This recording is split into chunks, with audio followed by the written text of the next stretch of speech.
agora não mais escravizado pela Babilônia, mas agora pelo domínio de ferro dos romanos. O povo de Israel, nação de Davi, promessas e promessas, e agora sem uma esperança, dominado pelos ímpios, escravizado pela nação romana. E levanta-se um homem no meio do deserto e fala: arrependei, porque é chegado o reino dos céus. Ele começa novamente a trazer esperança de arrependimento, de renovação, de esperança, de justiça novamente à nação de Israel. Mas agora seria diferente. Profeta João não estava anunciando que Deus ia levantar mais um sacerdote, mais um rei na terra, que ia levantar mais um profeta para a nação de Israel. Não. O profeta João, ele estava anunciando que Jesus Cristo ia vir à terra. O plano que Deus tinha criado estava para culminar, para se finalizar.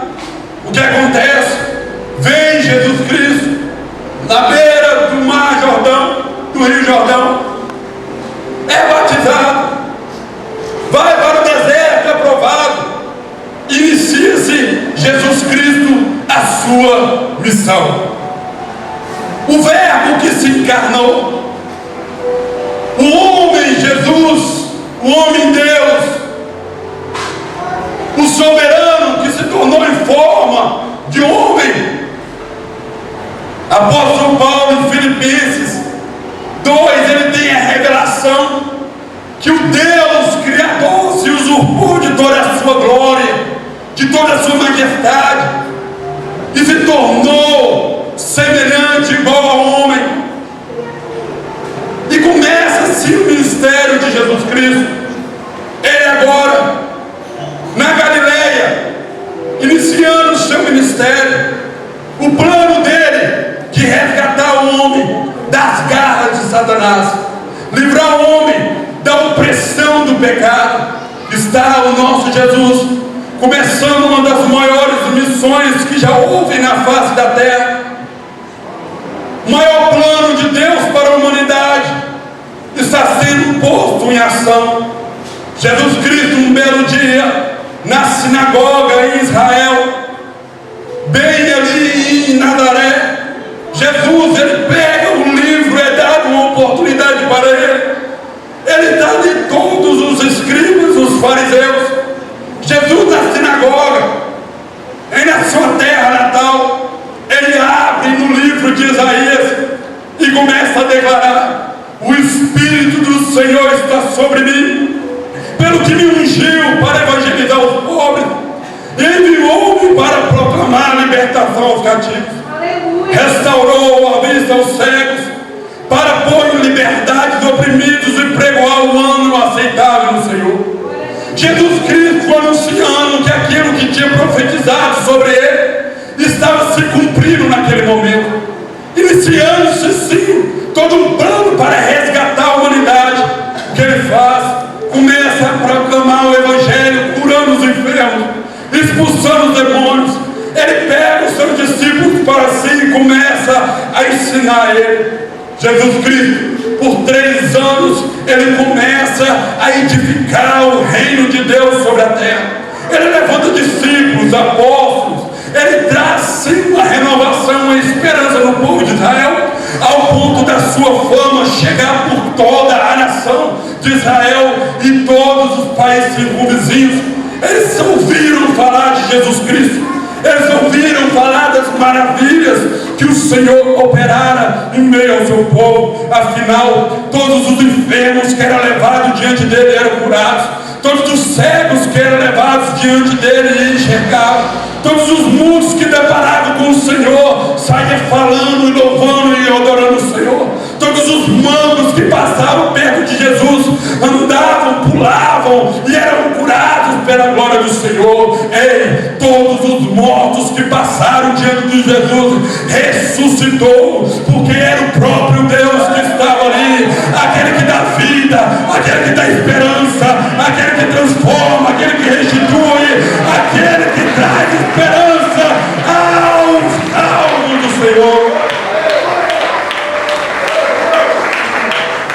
Jesus Cristo, é Ele, somente Ele, que pode trazer esperança e transformação para os perdidos. Mas em momento algum da sua caminhada ele perde o foco. Ele tinha uma missão. Ele veio à terra para cumprir todo um plano de Deus. Então não só bastava curar, não só bastava ressuscitar, não só bastava curar cegos, não só bastava fazer multiplicações e maravilhas, não. Era necessário que ele se entregasse a sua vida para que todos os perdidos foram salvos. O que acontece? Jesus Cristo, ao fundar a sua missão, ele chama os seus discípulos e começa a desenrolar o findado plano de Deus. Ele chama os seus discípulos e fala: está chegando a minha hora, está chegando o meu momento. Os discípulos não entendem, não compreendem o que Jesus fala. Afinal, por tantos anos esperamos que Deus enviasse o Messias, e agora o Messias está no nosso meio. A esperança dos apóstolos, a esperança de todos aqueles que seguiam, era esperar que Jesus Cristo tomasse o reino das mãos do ditador Herodes, libertasse o seu povo e restituísse toda a nação de Israel. Mas Jesus Cristo, por 3 vezes, ele chama os discípulos novamente e fala: é necessário que eu seja entregue nas mãos dos religiosos, nas mãos dos homens, nas mãos dos sacerdotes, e eles vão me matar, mas ao 3º dia eu vou ressuscitar. Mesmo assim eles não compreenderam e não entenderam. É chegado o tempo, e vem Jesus Cristo na última semana dele, entrando em Jerusalém. É Páscoa. Jesus Cristo agora com 3 anos e meio do seu ministério. Jesus agora com 33 anos de idade. Jesus agora entrando para Jerusalém e sabendo que só de lá sairia morto. Ele sabia disso. Ele sabia, e obstinado estava ele para concretizar toda a sua missão. O que acontece? Jesus Cristo, ele compartilha a última ceia com seus discípulos. Depois da ceia, Jesus Cristo, ele vai para Getsemane. Getsemane, lugar de pressão, lagar de azeite. Está agora o Messias, o nosso Jesus, misturado entre as oliveiras do jardim, prostrado diante de uma decisão, angustiado em sua alma, angustiado em seu ser, obstinado para cumprir um propósito, mas temido pelaquilo que ele ia passar. Jesus Cristo, ele começa a passar por lugares aonde eu e você provavelmente não suportaria passar. Jesus Cristo, ele opta passar por um processo que eu e você nunca suportaria passar. Se fosse necessário que qualquer um de nós passasse o que Jesus passou para a salvação da minha e da sua alma, estaríamos fracassados. Primeira etapa do martírio, Getsemane. Ficaríamos ali mesmo, não suportaríamos. Quando Jesus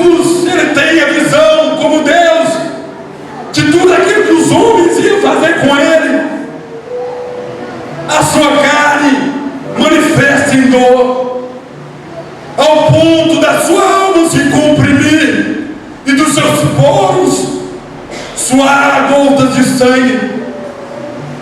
Ele sabia tudo que viria sobre ele, tudo aquilo que aconteceria com ele ao desenrolar daquela madrugada.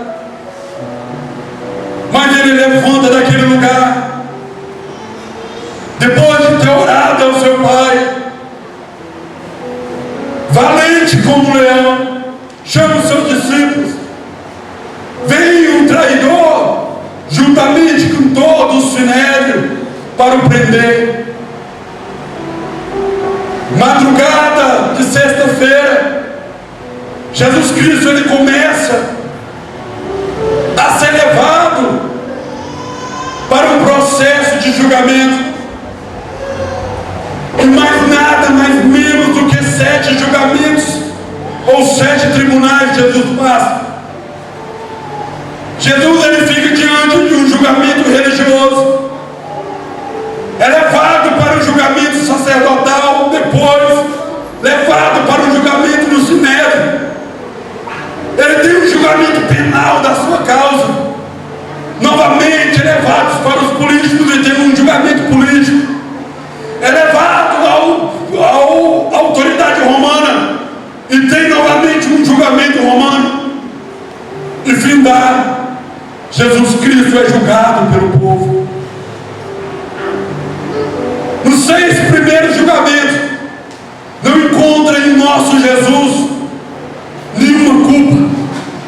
Não tinha como julgar Jesus, porque ele não pecara. Ele não tinha pecado. Pegaram um homem para julgar, mas sem causa. Por isso passaram ele de mão em mão, para que se alguém encontrasse culpa para condenar ele, no penúltimo julgamento, ele está agora nas mãos de Pilatos. Está o nosso Senhor na mão de um ímpio para ser julgado. Pilatos interroga Jesus Cristo. Isso 9h30 de sexta-feira. Está Pilatos diante de Jesus e interroga ele para ver se acha alguma culpa em Jesus. A alma de Pilatos se incomoda, a sua mente entra em confusão, porque ao analisar Jesus Cristo, ele não encontra culpa nele. Ele vê aquele homem diante dele para encontrar algo que possa puni-lo, mas não encontra. Mas os sacerdotes e todo o sinédrio, toda a cúpula, queria ver Jesus Cristo morto. Mas Pilatos não encontra culpa nenhuma em Jesus. Um homem justo. O que acontece? Pilatos chama todos, olha para aquela cúpula religiosa e fala: não tem como punir esse homem, como matá-lo se não tem culpa. Então eu tomo uma decisão, eu vou somente dar sorte nele, dar uma surra nele e soltar. A ira toma conta dos sacerdotes. Ele se indigna contra Pilatos e fala: não, este homem tem que morrer. Pilatos é pressionado pela cúpula religiosa de Israel, e agora ele fica entre o seu poder político e entre a aliança que ele tinha feito com os sacerdotes romanos. Então ele toma uma outra decisão. Ele pega um vaso de água, lava as suas mãos e declara: do sangue desse justo não recai sobre mim culpa nenhuma. Ele passa a bola. E agora, quem é o tribunal que está posto diante de Jesus? Agora não era mais o poder político de Israel, não era mais a cúpula religiosa, não era mais Caifás, Anás, não era o sinédrio, não era mais o Herodes, o Barrabás não. Agora, quem ia ser juiz para condenar Jesus Cristo era aqueles que Jesus Cristo tinha ressuscitado, era aqueles que Jesus Cristo tinha curado, era aqueles que Jesus Cristo tinha dado visão. Agora, era aqueles que Jesus Cristo tinha multiplicado o pão. Era o povo que tinha escutado que Jesus Cristo era o Messias.